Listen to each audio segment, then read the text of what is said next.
Il est possible de créer avec Filmix ce qu'on appelle un transfert de points, c'est-à-dire faire passer la netteté d'un avant-plan à l'arrière-plan ou inversement.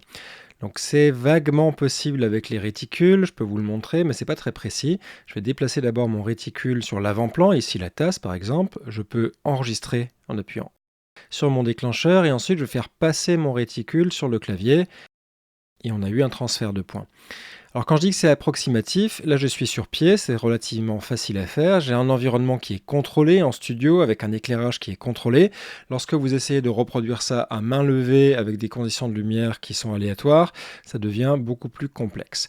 Je vous conseille donc d'utiliser une autre méthode qui va être un transfert de points mémorisé dans Filmic, mais il faut pour ça passer en mode pro.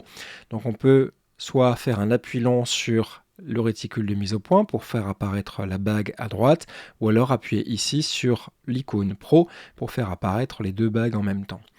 Vous voyez qu'ici vous avez un repère. Ce repère vous indique l'endroit sur lequel vous vous trouvez sur la bague de mise au point.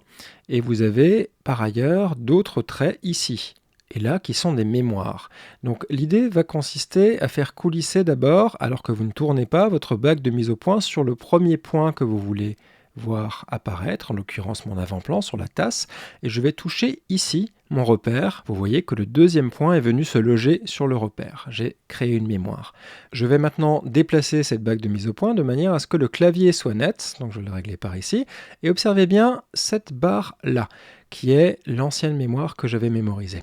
En touchant ici, la barre se déplace et je viens d'enregistrer une deuxième mémoire. J'ai donc une mémoire ici et une mémoire ici. Pour passer de l'une à l'autre, il me suffit de toucher la barre oblique, donc en l'occurrence ici, regardez ce qui se passe.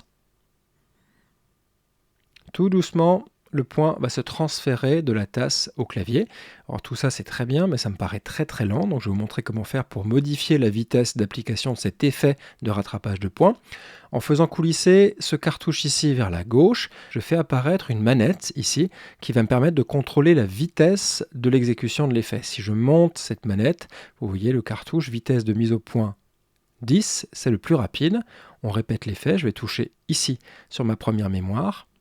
Et on a vu que très rapidement le point est passé sur la tasse. Je rappuie maintenant sur la deuxième mémoire ici. Et on est passé sur le clavier.